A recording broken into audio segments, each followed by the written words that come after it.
Wala nga. Dapat ang quorum kasi 13. 13, Tandaan mo opo. dyan, ha? Baka Opo. pati ikaw nawawala. Kaya ako sinasabi ito, Opo. nung 12 na lang kami, sinong nag-question ng quorum? Si Senad Tito Sen, opo. Sabi ang niya, minority leader. do we have a quorum? Wala na, dahil 12 nga eh. Oo nga, no, bakit naka-record yun. bakit nung ginawa nila na June 3, Merong pinipilit quorum. nila na Naku, merong yari tayo quorum? dyan. Oo nga, no. Oo nga. So, Naku, yun na nga ho ba sinasabi natin. Maging itong si Bitag nag-react na. Siya pinakitang kabastusan itong si Erwin Tulfo doon sa kanyang pinaka-latest na interview na kesyo kwelyuhan itong si dating Senate President Alan Peter Cayetano at bibit-bitin daw palabas. Papa-aresto. Ibang klase yung mga kababayan. Oo, kilala natin yung mga yung mga Tulfo, ha. Hindi naman lahat. Itong si Bitag hindi naman barumbado yan eh. Yan si Erwin at saka yan si Rapi talagang si Rapi nga eh, di ba? May pagkabarumbado ho talaga. Ibang klase ho mga kababayan. Hindi na nahiya. Sasabihin mo yun. Ano ba magagawa natin kung ikaw yung di umanong dinideliveran ng maleta at ng babae nitong mga Marines na to, di ba? Wala tayong magagawa. Kung yan ang facts nila, kung yan ang na-experience nila, di ba? Hayaan natin ang sambayan ng Pilipino. Ang tanong dito, kanino ho kayo naniniwala? Doon sa Marines, siya nagsabi na dinilivera niya ng maleta at dinilivera niya ng babae. Di umano, itong si Erwin Tulfo. I-comment niyo ho sa baba. Isang like at isang subscribe. Masaya na ho tayo dyan at sa mga gusto sumali sa ating community. Yung join button, nandyan lang ho sa baba. Biyernes kahapon, kaya siyempre nasa saganang mamamayan itong si Senator Dante Marcoleta. In case lang na hindi pa napanood ni Sen Dante itong kabarumbaduhan ng kanyang colleague dyan sa Senado na si Erwin Tulfo. Ito, papapanood natin kay Senator Dante Marcoleta. Wala pong Tulfo Justice. Hindi po ako naniniwala ng Tulfo Justice. Naku po. Hindi na po ako papayag na maghihiring-hiringan kayo dyan. Oh, At I will have you arrested. naku, I tapos. promise. Grabe. Kahit na senador ka, kahit na sinasabi mong matanda ka na, ilang taong ka na sa Senado, Nako. try me. Try me. Magpahiring ka ng Blue Ribbon ulit. Magpahiring ka. Oh, I don't care kung dati kang Senate President, oh. dati kang Speaker of the House, I don't give up. Naku, nagmura pa, 'di ba? Yan ho si Erwin Tulfo. Diyan tayo magkakaproblema. 'Di ba? Diyan tayo magkakaproblema. Paano pagka nagpahiring yung Blue Ribbon? Pero sa bagay, meron na daw papalipatin itong si SP itong si Senate President Pro Tempore Loren Legarda diyan sa grupo nyo para maibigay na yung hiling nyo. Mapagbigyan na yung mga batang iyakin. Yung mga batang mahilig sa maleta. Mga batang maletagang. Yeah? Talagang papahuli kita. Kung hindi papahuli, kung ayaw ng usa, bibit-biting kita, kwikwilihan kita, palalayasin kita dyan sa floor na yan. Because I am the legitimate Blue Ribbon Chairman. Wala pong Tulfo Nako, barumbado Justice. talaga. Hindi po ako naniniwala ng Tulfo Justice. Naniniwala po ako na kahit sino pong lalapit sa amin sa bitag, marunong po kaming makinig. Etong si Sir Ben talagang marunong siyang iposisyon ng kanyang sarili. Imbis na pagpunta kayo kay Rapi Tulfo, si Rapi Tulfo, sira nga eh. Pagkakakitaan lang kayo niyan. Di ba? Punta kayo dito kay Sir Ben. Yan talaga legit. Di ba? Sa lahat ng Tulfo, ito dapat nanalo. Ang tanong ko, Sir Ben, kung sakaling nanalo ka, nasa ang paksyon ka kaya? Nasa paksyon ni Alan o nasa ewan ko lang ha. O bahala na kayo dyan. Saan nyo gustong pumunta? Pupunta ako kay Senator Dante Marcoleta. Sen, magandang tanghali, magandang umaga, magandang gabi. Ito yung kumbaga, ito yung ating pinuno diyan sa Senado para may sakatuparan yung hiling ng sambayan ng Pilipino. Mapagbigyan ng kagustuhan ng sambayanan. Di ba? Yun lang naman eh. Blue na blue yung tema natin. Saganang mamamayan. Meron tayong Blue Ribbon dyan. Tuloy-tuloy ho tayo sa pakikipaglaban. Suportahan ho natin yung mga nakikipaglaban para sa atin. Para sa kapakanan ng sambayanan. At isa ho si Rodante Marcoleta dyan. Okay? Ano ho yan? Isa sa mga... Sa tingin ko, ngayong mga panahon na to, wala si dating Pangulong Rodrigo Duterte. So mga mambabatas na lang. Nag-iisa si Rodante Marcoleta. Wala akong katulad yan. Ika nga talagang kahit saan kayo umabot, ipaglalaban ho kayo niya. Palakpakan ho muna natin ang ating Walang palakpak. Pumapalya to Oh, yeah. Maraming salamat, Sen. Maraming salamat. Saludo. Sobrang na-appreciate namin yung ginawa nyo ni SP Cayetano. Naiintindihan ko dito sa PH Update na hindi madali yung ginawa nyo na yun. Hindi madali ho yun, mga kababayan. Kung ano man ang paningin ng taga-majority daw sila ngayon, na hiring-hiringan o kung ano man, wala sa record ng Senado, it doesn't matter. Walang problema yan. Sa Lunes, ilalagay natin sa record ng Senado. Ulitin lang naman yung sinabi. Diniliber. Okay. Pinangalanan si Loren Legarda, pinangalanan si Joel Villanueva, pinangalanan si Rapi Tulfo, pinangalanan si Tuta Soto. Hindi sila ang mastermind. Okay? Malinaw yun. Hindi sila ang mastermind. Okay? Dito tayo kay Senante. Masayang Biyernes po ng hapon sa ating lahat. Jen, kumusta ka na? Ito po, nakakaraos pa naman, Sen. Ganda yung yung aura ni Senante dito. Maganda. Nakatulog na. Kasi doon sa hearing parang di siya nakatulog, di ba? Dinitingnan ko yung niya, yung mukha niya, parang sabi ko parang wala pa atang tulog itong si Sen dito sa hearing na to, no? Pero tuloy-tuloy lang ho siya sa pero isipin nyo na lang kung kumpleto ang tulong ni Senante nung ginawa yung hearing na yun. Baka yung mga follow-ups talaga sobrang tindi nun. Diba? Yung mga mga tanong na binitawan sa mga magigiting nating marin. Sa Lunes, tuloy-tuloy ho tayo. Salamat sa mga pasabi mo sa akin kahapon. Opo. At alam kong may di-discuss natin ng maraming bagay sa araw na ito. Ayan, batiin niyo muna ang ating mga kababayan, Sen. Ano? Ay, kayo pong lahat na nakasubaybay ngayon, lalong-lalo na po yung nananatiling naniniwala po sa programang ito, lalong-lalo na po sa pinagsisikapan naming mga talakaying mga iba't ibang bagay na alam naming nakatutulong naman sa inyong pang-araw-araw pong alalahanin. Salamat po ng marami sa inyo sa pagtitiwala at pagsubaybay sa aming programa. Opo. Bago kayo dumating, Sen, binasa ko yung mga balita. Sabi ko nga kayo na kahit na may isyung politika, isyu ng Senado, may mga bagay tayo hindi dapat mapabayaan, Sen. Yung aspeto ng agrikultura. Ang inflation daw po natin ngayon ay umabot na ng 6.8%. Ano ha? At yun hong 6.8 ito pong Mayo at mukhang tataas pa raw po ito, Sen. Yun ang mga report na ating tinanggap. At isa pa po, habang kayo ay papasok kayo na, binabasa ko yung paghahanda naman ng ating gobyerno at ng Kongreso sa matinding epekto daw po ng El Nino na tatama ngayon pong fourth quarter. Wala na ako maraming segue Kumbaga, tingnan natin yung ginagawa ng ating mga magigiting na senador para kahit paano maibsan yung paghihirap ng ating mga magsasaka dahil direktang matatamaan dyan yung ating mga magsasaka dyan sa El Nino na yan. Hayaan na ho natin si Sen Dante sumalansan dyan. Ng taong kasalukuyan, Sen. Ayun nga, mainit na nga yung mga tunggalian namin sa Senado, Jen. Opo. Dahil sa nakaraang power grab na aking sinasabi, literally ay papainit pa ang panahon. Naku, opo. Nakakatakot yan dahil sa hindi lamang yan ay para sa pangkalusugan ng tao, lalong-lalo na sa pangkalusugan ng mga pananim natin, Jen. Opo.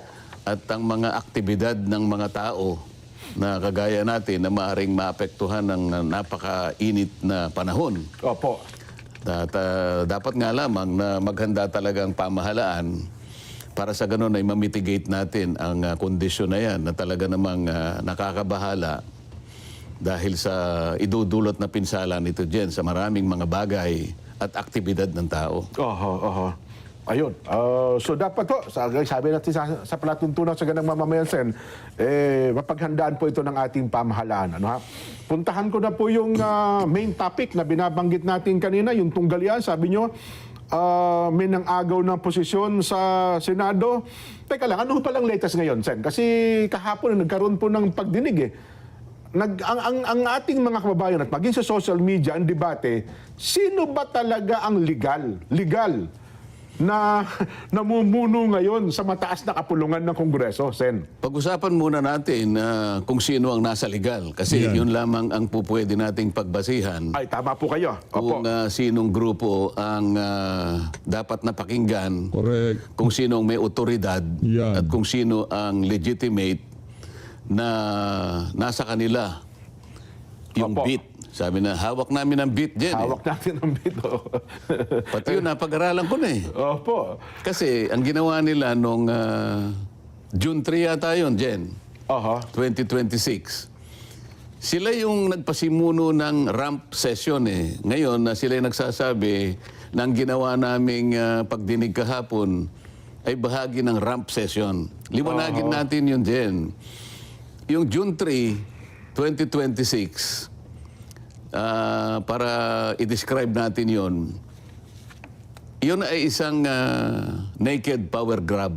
Okay. Opo. Walang ibang description kung hindi inagawan mo talaga ang totoo at legitimate na leader ng Senado na si SP Alan Cayetano. Aha. Kasi bumase tayo sa saligang batas mismo, Jen. Para sa ganun, patunayan natin kung sino ang nasa legal. Tama na ko, Sen. Tama kayo kasi parehas gumagamit ng saligang batas, ha? Oo. Kaya kami mga pangkarwang Kaya lang, mamamayan, eh. gumagamit sila ng batas ng pamali. Pamali. Ayun. Kailangan maliwanagan natin. Kaya naman kahit na hirap na ako sa aking mga gawain dyan, Opo. talagang pinipilit kong makarating dito dahil alam ko maraming mga tao ang naghahanap ng katotohanan Aha. kahit na pamali ang kanilang pagpapaliwanag. At may naliligaw, Sen, ha? Ay talagang yun ang sinasadya nilang gawin eh. Manlin lang at manligaw ng ating kababayan para hindi nila malaman ang katotohanan. Opo. Diyan magmula nung June 3, Yan po yung- 2026 hanggang ngayon. Yun po yung Wednesday, Sen, at Senate adjournment. Sinidje. Actually, yung Opo. Sinidje na yan, matagal na yan eh. Inulit lang nila, baka Ah, ganun nakalimutan nila na merong Joint Resolution number 4. Aha. Ang nakapapirma ron po ay si dating Speaker Martin Romualdez at saka si dating Senate President Chis Escudero. Nako. Okay. Joint Resolution number Oo, na 4. sinasabi talaga yung June 6 hanggang July 26. Sinidje na yan. Okay. Inulit lang nila. Oho. Marami silang pagkakamali. Una ng pagkakamali, baka hindi nila nabasa ng tamang-tama Opo. yung saligang batas. Gusto ko magsimula doon dyan eh. Opo. Doon sa rule, di saligang batas muna dyan para hindi tayo magkamali, ano? Opo. Sabi ng Article 6, Article 6, opo. oo, Section 16, Paragraph 1 ng ating saligang batas. Basahin ko na sa English yan. Sige Madali, na po, sige madali na po. namang makaunawa ang ating mga taga-subaybay. Magagaling lahat yan eh. Siyempre. The Senate shall elect its president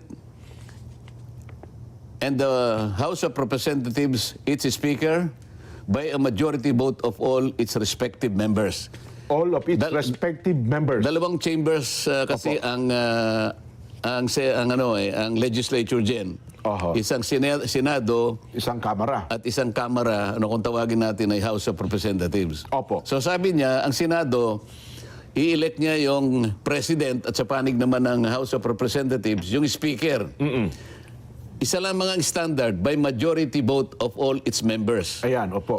Ngayon, ang Senado madaling kwentahin kasi 24 lang yan kahit 24. anong gawin mo eh. Ang House of Representatives, depende kasi kung ilan ang na-create na na distrito. Opo. So naglalaro yan sa between 300 to 310, ano? Yeah. Plus yung yung party list representative. Oh, pero wag Opo. tayong mawawala. Pag-elect ng isang leader ng Senado at saka ng House of Representatives, ang palaging ginagamit ay yung majority of all members. Opo. Of Ngayon- all members. Binibigyan natin yung emphasis yun, Sen, ha? Yung of all members. Oh, actually yung iba binibigyan pa ng distinction yung of all members saka yung of all its members. Pareho naman yun eh. Ah, okay. Doon sila gumagawa ng kung ano-anong kadahilanan para pilipitin ang nakasiulat na napakasimple. Opo. Okay? Majority vote of all its members. Okay. Dito respective kasi either House ka or Or- Senate. So punta natin na Senado, 24 ang members. Walang pagtatalo ron. Yes po. Tama. So ang majority ng 24 ang pag-compute ng majority is 50% plus 1. Yes po. Sa mga tweed, ang kalahati ay 12 plus 1, 13. 13. Oho. Palagay ko doon ay hindi pagsisimulan ng debate yun eh. Oh, kahit Mali- bata maliit po, alam na Oo, yun, Sen. malinaw Opo. na malinaw. Opo, oho. Ngayon, puntahan natin naman yung rules ng ating Senado. Okay. Yung Punta rules sa ng rules. Senado ay kailangan natin puntahan para malaman natin kung consistent siya doon sa sinasabi ng saligang Masaligang batas. batas, oho. Oo. Nasa Rule 2 naman ito, Section 1, Jen. Ano? Opo. Ng- Senate rules na po yan, ha? Senate rules na to. Yes po. Rule 2, Section 1. Sabi niya, the Senate shall elect in the manner herein provided a president, Opo.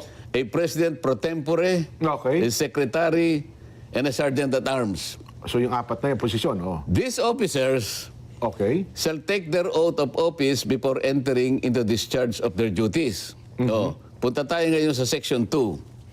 The officers of the Senate, binanggit ko na sa iyo kanina, yung Yes, apat, the Senate, the Senate President, pro tempore, Senate pro tempore, Secretary, Secretary, Sergeant and at Arms. Sergeant at Arms. Sabi Opo. niya, the officers of the Senate shall be elected by the majority vote of all its members.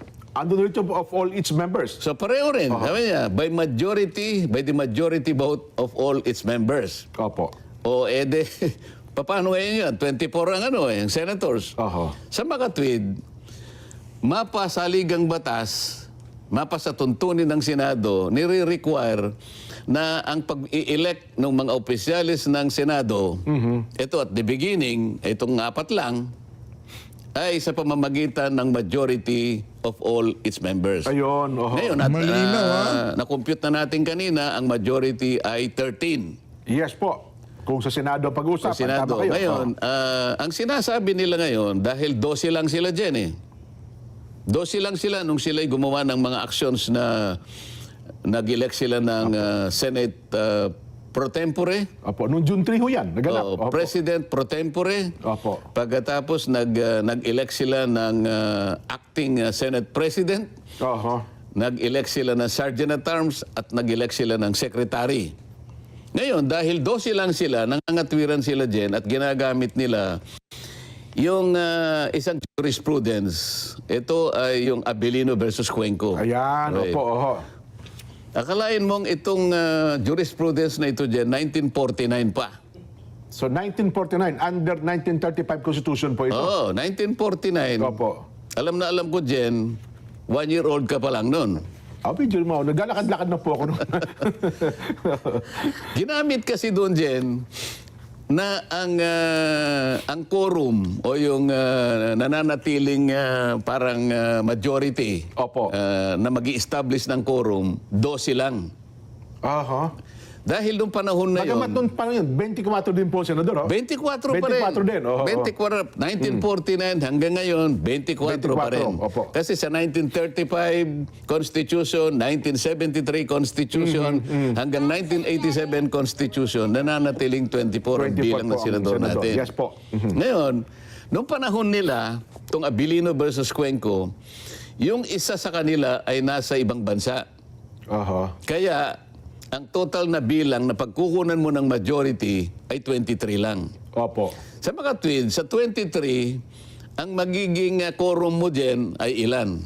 12. 12, pwede na. Opo, Kasi oo. 23 divided by 2, alam mo na, Opo. di ba? Oho. Sa mga tweed, tama lang, dahil sinabi ng Korte Suprema na tama yung ginawa nila dahil yung isa sa kanila ay wala sa jurisdiction ng Pilipinas. Oho. Okay? Opo. Ngayon, hindi nila ngayon, ginagamit nila ngayon yon.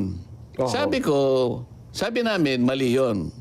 So bukod doon, may ginamit din sila na isang session na noon ay pinangunahan ni Senator Drilon.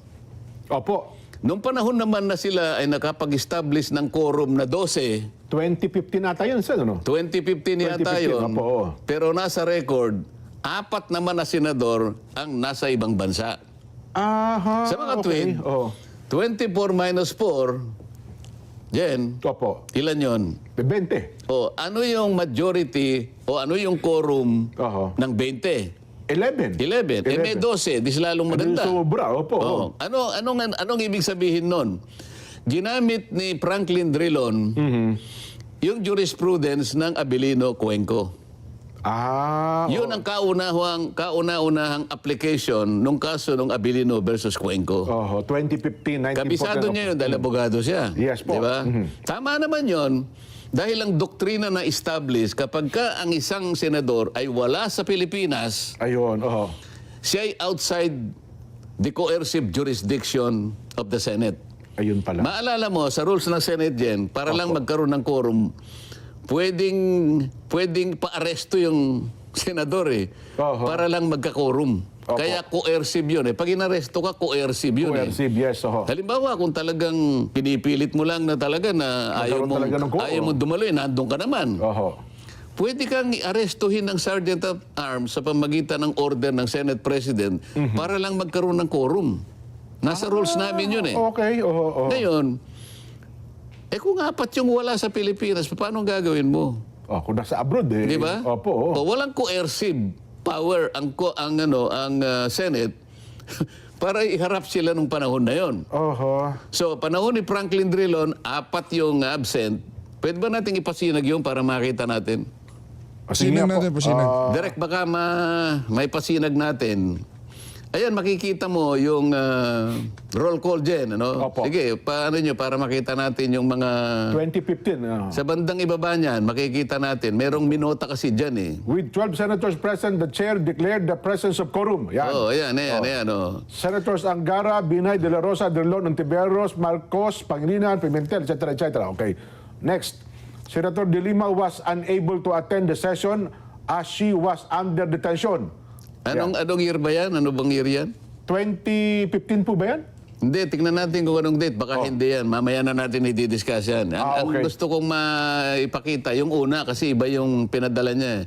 Yan, yung isa muna, yung nauna. Dalawa yung binigay ko sa iyo Oho. Yung isa daw direct. Yung unang, yung una. Sige, habang ano ba ang punto doon, Sen? Habang inire-ready po doon sa ating... Kasi doon nakalagay, editor. nakalagay doon sa unang binigay ko kay Direk, Opo. na apat talaga Ang wala sa ang Pilipinas. wala sa Pilipinas. Oho. Kaya nga, yung 12 na attendance, sapat na yun para mag-constitute ng Yan. quorum. Lagpas sa quorum. Ngayon, balikan natin yung ginawa nila noong June 3, 2026. Kamakailan lang Wednesday. yun. Last Ilang araw Wednesday lang po yan. yun. Opo, oo. Last Wednesday, di ba? Yes po. Oho. Ilan ba kami na senador, Jen? 24 po. 24. Oo. Hindi naman po pwedeng sabihin nila dahil si Senator Bato ay nagtatago ay nawala na siya sa 24. Senador pa rin po siya. Hindi rin naman totoo dahil sa nakakulong ngayon si Senator Jinggoy, Oo. bigla na lang siyang hindi senador. Senador pa rin po Sa siya. mga tuwid, yung bilang nananatili na 24. Yes po. Tama?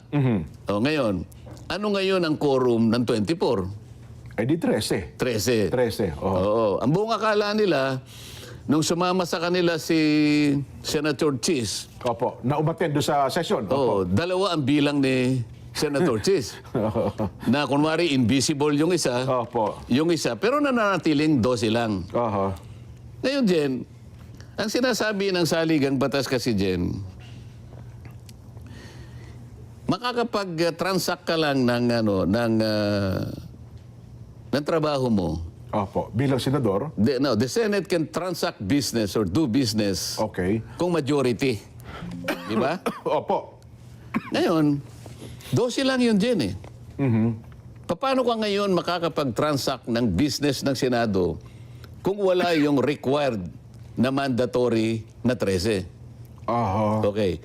Nag-elect sila ng Senate President. President pro tempore. 12 lang sila, Jen. Illegal yun. Kasi ang kailangan mo talaga ay 13. Oho. Pagkatapos, ang sabi nila, acting president si Senator Gatchalian. Oho. Paano mo ngayon i-legitimize yung magiging legitimize yung pagkakahirang niya na Senate President? Unang-una, para ikaw para mapalitan mo ang Senate President, valid yung ginawa niyong aksyon. Oho, Ibig oho. sabihin, 13 sila. Opo. Pangalawa, paano mo naman papalitan si Senate President Alan Cayetano. Alan Cayetano? Sa liwanag ng rules namin din, kailangan palitan mo yung acting, yung nananatiling Senate President. Una, wala siyang, physically hindi siya makakagawa ganap ng tungkulin. Oho. Una best talaga, wala eh. Diba? O kaya nag-resign siya. O kaya namatay siya. Ayan, O kaya incapacitated. talagang incapacitated na permanently. So magtatalaga ngayon ng acting Senate President. Opo. Sa makatwid, lahat ng ito ay wala eh. Oho. Paano mo papalitan ng Senate President? Una, illegal yung ginawa ninyo na pag-i-elect ng President pro tempore. Oho. Hindi mo rin pwedeng palitan si Senator Laurel Legarda na siya ang nahirang na Senate President pro tempore. tempore. Oho. Dahil buhay pa naman siya eh. Yes po. Hindi sa AI. Hindi siya, Hindi sa AI. hindi sa AI. So, paano ngayon ito? Paano nila sasabihin ngayon na ang kanilang ginawang mga aksyon doon sa kanilang naked power grab ay batay sa tuntunin, Oho. batay sa Constitution? Mali po yun eh. Oho. Yun ang unang batayan kung bakit natin sinasabi lahat ng ginawa nilang aksyon, lahat ng ginawa nilang pagdidesisyon, kung ano man yun, walang basihan sa saligang batas, walang basihan sa Constitution. Oho. Ito pang isang dyan na kailangang malaman ng kababayan natin kung bakit yung 12 ay kailanman ay hindi magiging batayan ng legalidad o legitimacy ng kanilang ginawa. Opo. Halimbawa, noong May 26, 2026 Jen, yung mga members ng Bendalo, Okay. Oho. May 26 po ito. Oh. May 26, kaya tinawag ko na members ng Bendalo dahil palagi nilang binabaluktot ang mga batas eh. Oho. Ang saligang batas, kanina discuss natin, 13 kanya ang majority, 13 ang quorum. Opo. Tama? Sa tuntunin namin, 13 pa rin. Opo. Pati sa pag-i-elect ng mga opisyalis ng Senado. Pero noong May 26, 2026, yung mga miyembro ng Bendalo, nag-walk out. Yun yung walk out. Yes po. Oh. Nag-walk out sila. Noong panahon na yun, Jen, natatandaan ko, 11 kami. Oho. Kasi si Senator Bato at saka si Chis Escudero, wala. Okay. Kaya 11 kami. Si Chis Escudero, alam mo na kung bakit wala doon sa session hall. Opo. Oho. Okay. Si Chis naman, absent, wala din. So dahil 13 kami, minus 2, ilan? Di 11. 11. Opo. O kami ang 11 noon. Sila naman, 11 din.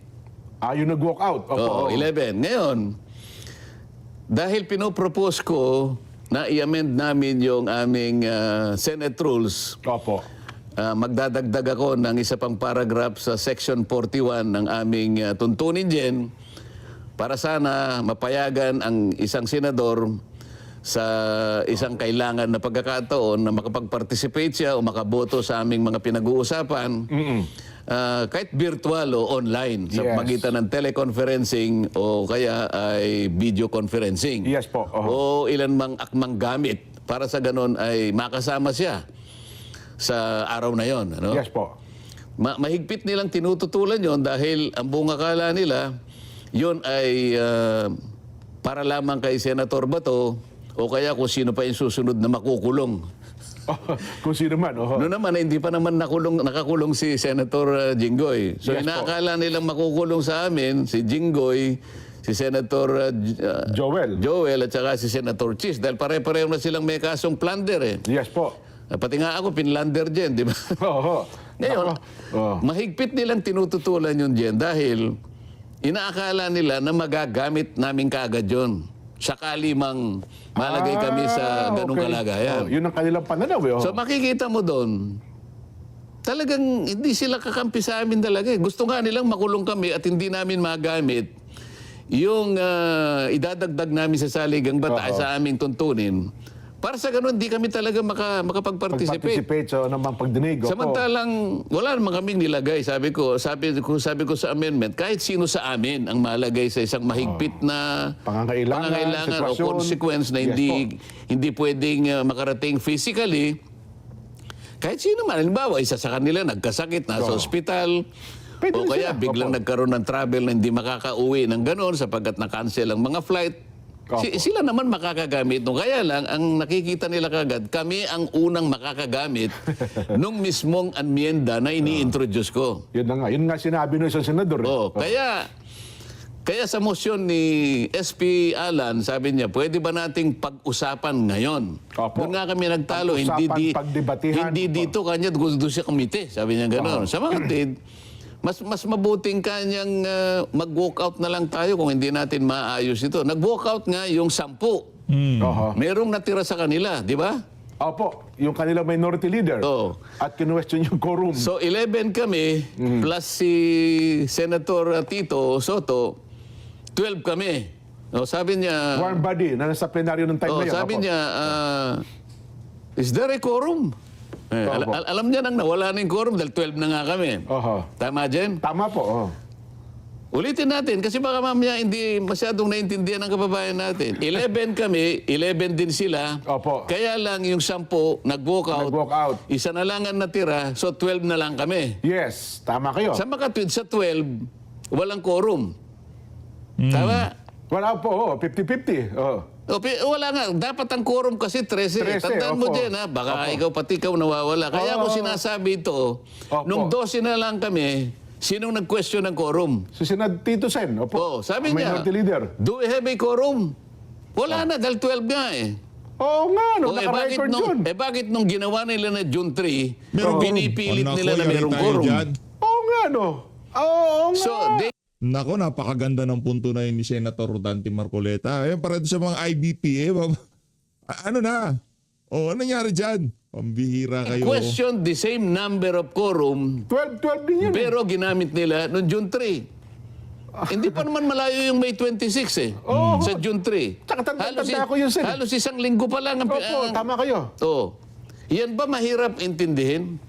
Nung kami 12 na lang, tumayo ang Tito Sen, sabi niya, Kinwestiyon yung do we have quorum. a quorum?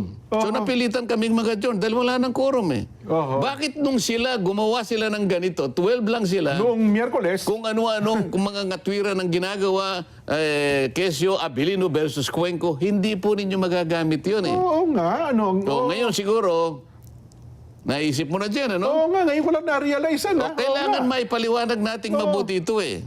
Sila mismo ang kumwestiyon ng quorum dahil 12 na lang kayo, kami. opo, oo. Pero pinipilit nilang may quorum kahit 12 sila pagka gusto nila. Nako, may problema tayo dyan, Sendante. May problema tayo dyan.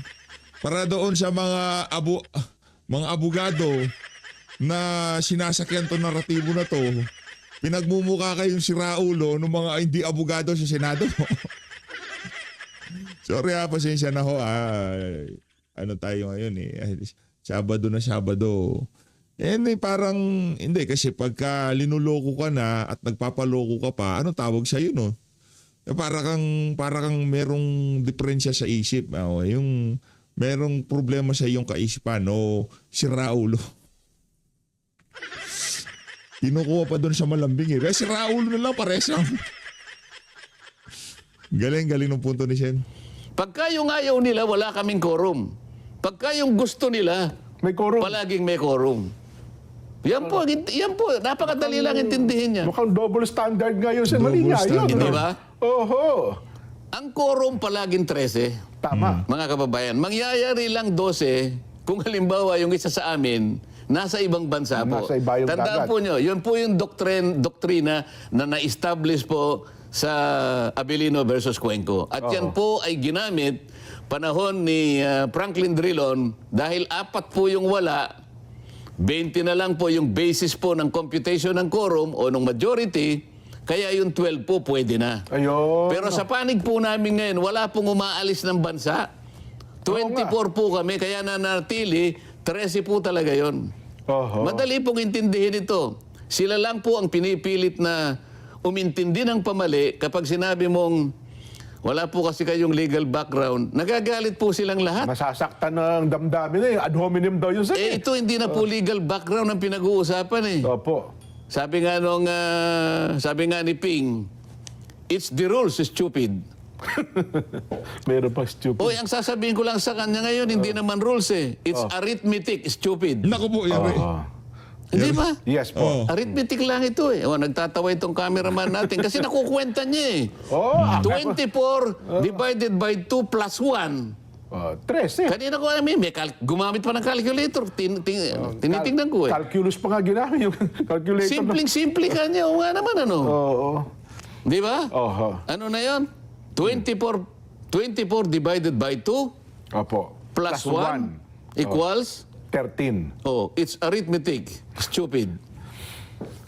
Sen, kinuha ko yung ilang mga puntos nung mga nagsasabing tama yung ginawa nila. Gusto ko itanong ito sa inyo, yung mga para lang ho palutangin at palitawin yung kanina mga punto. Kasi ito po, Sen, hindi pang karaniwang tao ang mga naging Senate President sa kasaysayan ng kanilang buhay. Pero Sino? mamaya ko na po itutuloy, Sen. Meron lang tayong mahalaga pahala. Kasi parang nagsama-sama sila na pangatwirana na tama daw yung ginawa. Hindi, meron pa silang isang argumento dyan. Opo. Sabi niya, nung gumawa kami ng ramp session nung June 3, 2026, Opo. wala naman nag-object ng quorum eh. Ayun na nga po, yan. Gusto ko rin tanong sa inyo. Di yun ba? Wala naman niya kumusyon ng quorum eh. Bakit? Sinabi ba ng saligang batas na kapag walang nag-question ng quorum, Oho. yung 13 nawawala na? Yung majority of all its members nawawala na? Oho. Hindi, walang ganun eh. Ayun. Pagkatapos, sino na mag-object sa kanila? Gustong-gusto nga nila na yung 12 tama na yun. Oho. Kasi actually, mga pangkaraniwan, Sen, actually, nakalinya sana yung tanong ko sa inyo yan. Pero at least nabanggit nyo na po. Saglit lamang ho, magbe-break tayo. Ito muna. Ngayon nga mga kababayan, dito na natin tatapusin itong ating video na to dahil nga maliwanag pa ho sa sikat ng araw yung paliwanag ni Senator Rodante Marcoleta. Kinuisyon hindi. 12 walang quorum tapos ang usapan. Hindi lihitin mo yung ginawa nilang kabalbalan noong inagaw nila yung kapangyarihan, binakante nila yung mga pero walang quorum eh. Pwede bang bakantehin yung mga Senate Committee chairmanship kahit walang quorum? Ibig sabihin illegal din yun kasi kaya nila nabakante kasi pinukpok ni na merong quorum. Declared na merong quorum, di ba? Wala palang quorum, so invalid yung sinasabi nila na valid, sila lihitimo. Ano to? Sila ulo talaga itong mga to. Maraming salamat mga kabayan. Mag-ingat ko kay lahat. Wag ko kayong magpapabudol. Mahalin natin ang Pilipinas.